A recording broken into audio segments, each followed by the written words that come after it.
معزز سامعین، قصص قرآنی اور انبیاء علیہم السلام کے سوانح حیات اور ان کی دعوت حق کی مستند ترین تاریخ پر ہندوستان کے مشہور عالم دین حضرت مولانا محمد حفظ الرحمان صاحب سیوہاروی رحمۃ اللہ علیہ کی تالیف قصص القرآن جلد اول کی 11ویں قسط اور حضرت ادریس علیہ السلام کی 2 قسطوں میں سے دوسری قسط پیش خدمت ہے۔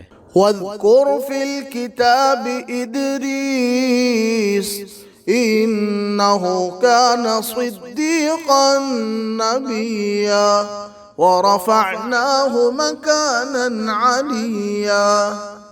بسم اللہ الرحمن الرحیم۔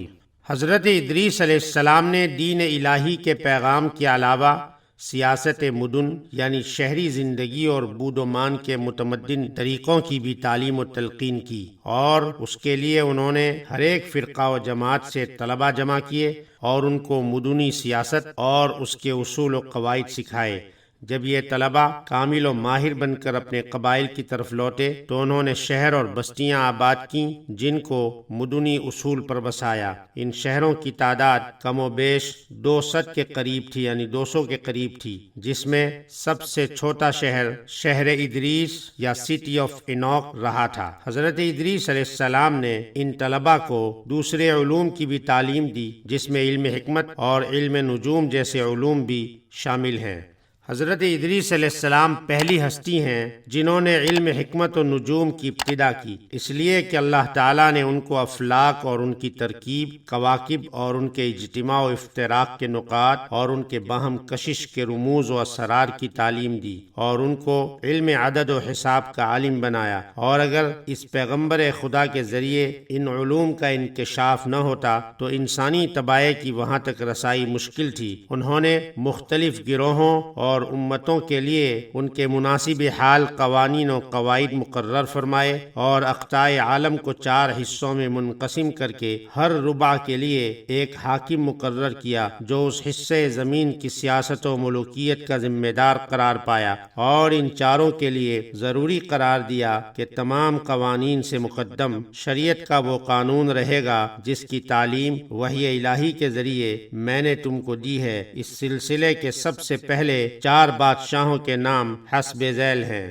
1 ایلاوس بمعنی رحیم، 2 زیوس، 3 اقلیبوس، اور 4 زیوس امون یا ایلاوس امون یا بیسلوس۔ حضرت ادریس علیہ السلام کی تعلیم کا خلاصہ: خدا کی ہستی اور اس کی توحید پر ایمان لانا، صرف خالق کائنات کی پرستش کرنا، آخرت کے عذاب سے رستگاری کے لیے اعمال صالح کو ڈھال بنانا، دنیا سے بے التفاتی اور تمام امور میں عدل و انصاف کو پیش نظر رکھنا، اور مقررہ طریقے پر عبادت الہی ادا کرنا، اور ایام 20 کے روزے رکھنا، یعنی ہر چاند کے مہینے کی 13ویں، 14ویں، 15ویں تاریخ کے روزے رکھنا، دشمنان اسلام سے جہاد کرنا، زکوٰۃ ادا کرنا، طہارت و نظافت سے رہنا، خصوصیت کے ساتھ جنابت، کتے اور سور سے اجتناب کرنا، ہر نشاور شے سے پرہیز کرنا ان کی تعلیم کا لب لباب ہے۔ انہوں نے اپنے پیرووں کے لیے بحکم الہی سال میں چند دن عید کے مقرر فرمائے اور چند مخصوص اوقات میں نذر اور قربانی دینا فرض قرار دیا۔ ان میں بعض رویت ہلال پر ادا کی جاتی تھیں، اور بعض اس وقت جب کہ سورج کسی برج میں داخل ہونے لگا ہو، اور بعض جگہ سیارے اپنے بیوت و برج شرف میں داخل ہوں، اور بعض سیارے بعض سیاروں کے مقابل آ جائیں۔ نظر الہی کے طریقے: اللہ تعالیٰ کے سامنے نذر و قربانی پیش کرنے کے لیے ان کے یہاں 3 چیزیں اہمیت رکھتی تھیں: خوشبوؤں کی دھونی، جانوروں کی قربانی اور شراب، اور ان کے علاوہ میووں، پھلوں اور پھولوں وغیرہ میں سے موسم کی پہلی چیز کی نظر ضروری تھی، اور میووں میں سے سیب کو، اناج میں سے گیہوں کو، اور پھولوں میں سے گلاب کو ترجیح حاصل تھی۔ یہاں حاشیے میں یہ بات بتانی ضروری ہے کہ حکماء کا یہ تضاد بیان حیرت میں ڈالتا ہے کہ ایک جانب تو وہ شریعت ادریسی میں شراب کو حرام بتاتے ہیں، اور دوسری جانب خدا کی جانب میں شراب کی قربانی اور نذر کو مقبول کہتے ہیں۔ ان ھذا لشیء عجاب۔ بعد میں آنے والے نبیوں کے متعلق بشارت: حضرت ادریس علیہ السلام نے اپنی امت کو یہ بھی بتایا کہ میری طرح اس عالم کی دینی اور دنیاوی اصلاح کے لیے بہت سے انبیاء علیہم السلام تشریف لائیں گے، اور ان کی نمایاں خصوصیات یہ ہوں گی: 1. وہ ہر ایک بری بات سے بری اور پاک ہوں گے. 2. قابل ستائش اور فضائل میں کامل ہوں گے، زمین و آسمان کے احوال سے اور ان امور سے جن میں کائنات کے لیے شفا ہے یا مرض، وحی الہی کے ذریعے اس طرح واقف ہوں گے کہ کوئی سائل تشنا کام نہ رہے گا. وہ مستجاب الدعوات ہوں گے اور ان کے مذہب کی دعوت کا خلاصہ اصلاح کائنات ہوگا. حضرت ادریس علیہ السلام کی خلافت عرضی. جب حضرت ادریس علیہ السلام خدا کی زمین کے مالک بنا دیے گئے تو انہوں نے علم و عمل کے اعتبار سے اللہ کی مخلوق کو 3 طبقات میں تقسیم کر دیا: کاہن، بادشاہ اور رعیت، اور حسب ترتیب ان کے مراتب مقرر فرمائے. کاہن سب سے پہلا اور بلند درجہ قرار پایا، اس لیے کہ وہ خدا تعالیٰ کے سامنے اپنے نفس کے علاوہ بادشاہ اور رعیت کے معاملات میں بھی جواب دہ ہے، اور بادشاہ کا دوسرا درجہ رکھا گیا اس لیے کہ وہ اپنے نفس اور امور مملکت کے متعلق جواب دہ ہے، اور رعیت صرف اپنے نفس ہی کے لیے جواب دہ ہے، اس لیے وہ تیسرے طبقے میں شامل ہے. لیکن یہ طبقات فرائض کے اعتبار سے ہے، نہ کہ نسل و خاندان کے امتیازات کے لحاظ سے. بہرحال حضرت ادریس علیہ السلام رفع اللہ تک انہی قوانین شریعت و سیاست کی تبلیغ فرماتے رہے. مذکورہ بالا 4 بادشاہوں میں سے اقلیبوس بہت پختہ عزم اور ارادے کا بادشاہ تھا. اس نے حضرت ادریس علیہ السلام کے کلمات کی حفاظت اور قوانین شریعت کی نگہداشت خوب کی، اور حضرت ادریس علیہ السلام کے اٹھا لیے جانے پر بے حد حزن و ملال کا اظہار کیا، اور ہیکلوں میں یعنی عبادت گاہوں میں ان کی اور ان کے رفع کی حالت کی تصاویر بنوائیں. اقلیبوس اس خطے پر حکومت کرتا تھا جو طوفان نوح کے بعد خطے یونان کہلایا. یونانیوں نے طوفان کی تباہ کاریوں سے بچے ہوئے ٹوٹے پھوٹے ہیکلوں میں جب حضرت ادریس علیہ السلام کے مجسمے اور ان کے رفع کی تصویر کو دیکھا، اور ساتھ ہی اقلیبوس کی عظمت اور ہیکلوں میں حکمت و فلسفے کی تدوین کا شہرا سنا، تو ان کو یہ غلط فہمی ہو گئی کہ اقلیبوس ہی وہ ہستی ہے جس کا رفع ہوا، حالانکہ یہ صریح غلطی ہے جو محض عقل و تخمین سے انہوں نے اختیار کی. حضرت ادریس علیہ السلام کا حلیہ. حضرت ادریس علیہ السلام کا حلیہ یہ ہے: گندم گوں رنگ، پورا قد و قامت، سر پر بال کم، خوبصورت و خوبرو، گھنی داڑھی، رنگ و روپ اور چہرے کے خطوط میں ملاحت، مضبوط بازو، چوڑے منڈے، مضبوط ہڈی، دبلے پتلے، سرمگی چمکدار آنکھیں، گفتگو باوقار، خاموشی پسند، سنجیدہ اور متین، چلتے ہوئے نیچی نظر، انتہائی فکر و خوض کے عادی، غصے کے وقت سخت غضبناک باتیں کرنے میں شہادت کی انگلی سے بار اشارے کے عادی. حضرت ادریس علیہ السلام نے 365 سال کی عمر پائی. ان کی انگوٹھی پر یہ عبارت کندہ تھی: الصبر مع الایمان باللہ یورث الظفر. اللہ پر ایمان کے ساتھ ساتھ صبر فتح مندی کا باعث ہے. اور کمر سے باندھنے والے پٹکے پر یہ تحریر تھا: الاعیاد فی حفظ الفروض والشریعہ من تمام دین و تمام الدین کمال المروہ. حقیقی عیدیں اللہ کے فرائض کی حفاظت میں پوشیدہ ہیں، اور دین کمال شریعت سے وابستہ ہے، اور مروت میں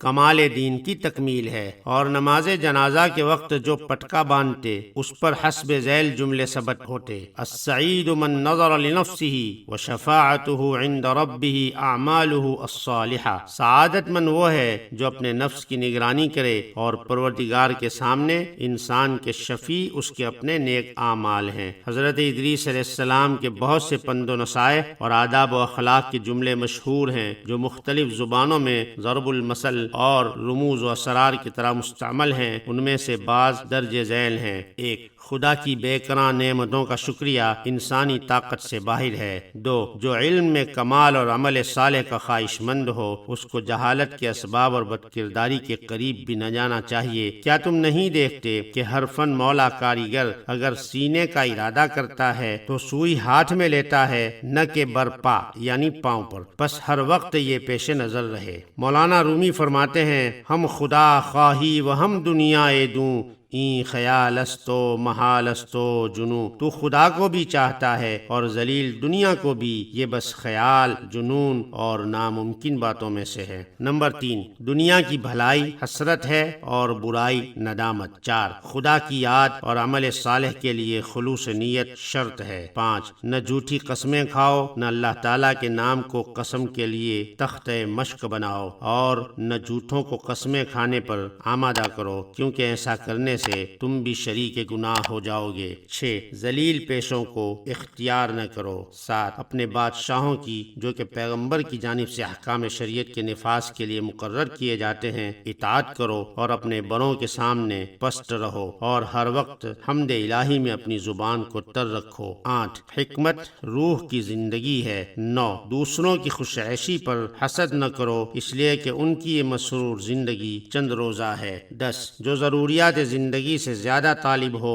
وہ کبھی قانع نہ رہا۔ تاریخ الحکماء جلد 1۔ تاریخ الحکماء کے صفحہ نمبر 348 پر ہرمس ثالث کے تذکرے میں یہ بھی بیان کیا گیا ہے کہ علماء کی ایک جماعت کا یہ عقیدہ ہے کہ طوفان نوح سے قبل دنیا میں جس قدر علوم شائع ہوئے ان سب کے معلم اول یہی ہرمس اول ہیں، جو مصر کے حصہ اعلیٰ یعنی ناردرن ایجپٹ کے باشندے تھے، اور عبرانی حضرات ان کو خنوخ نبی مانتے ہیں، اور جو اپنے نسب میں حضرت آدم علیہ السلام کے پرپوتے ہیں، یعنی خنوخ ادریس بن یارد بن مہلعیل بن قینان بن انوش بن شیس بن آدم علیہ السلام۔ ان کا یہ دعویٰ ہے کہ فلسفے کی کتابوں میں جن علمی جواہر اور حرکات نجوم کا تذکرہ آتا ہے سب سے پہلے ان کا ذکر انہی کی زبان سے ہوا ہے۔ اللہ تعالیٰ کی عبادت کے لیے ہیکلوں کی تعمیر، علم طب کی ایجاد، ارضی و سماوی اشیاء کے متعلق موزوں قصائد کے ذریعے اظہار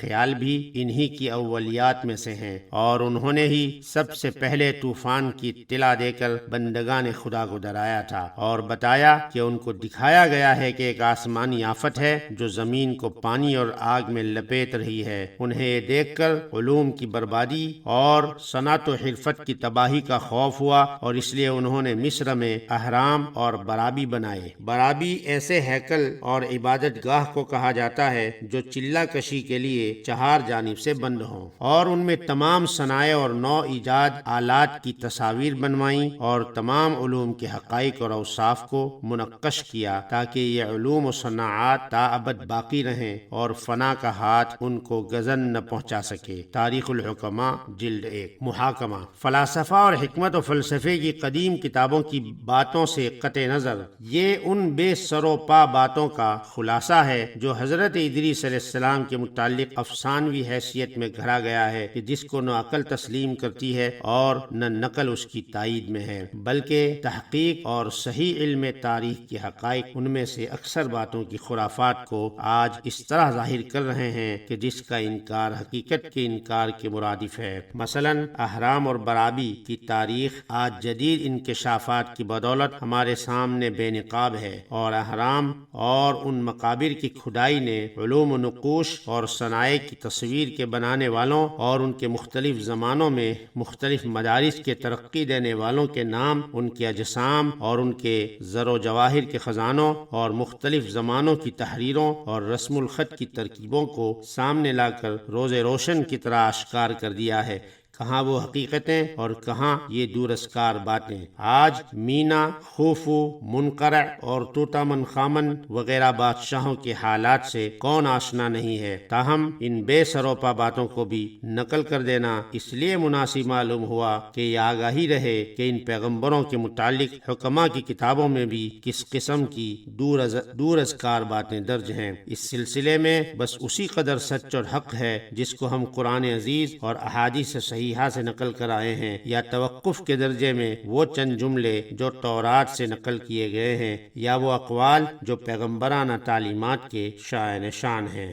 اگر آپ نے ابھی تک چینل کو سبسکرائب نہیں کیا ہے تو سبسکرائب کر لیں، بیل آئیکن پریس کر لیں تاکہ جو ہی کتاب کی اگلی قسط اپلوڈ ہو نوٹیفیکیشن کے ذریعے آپ کو فوراً اطلاع پہنچ سکے۔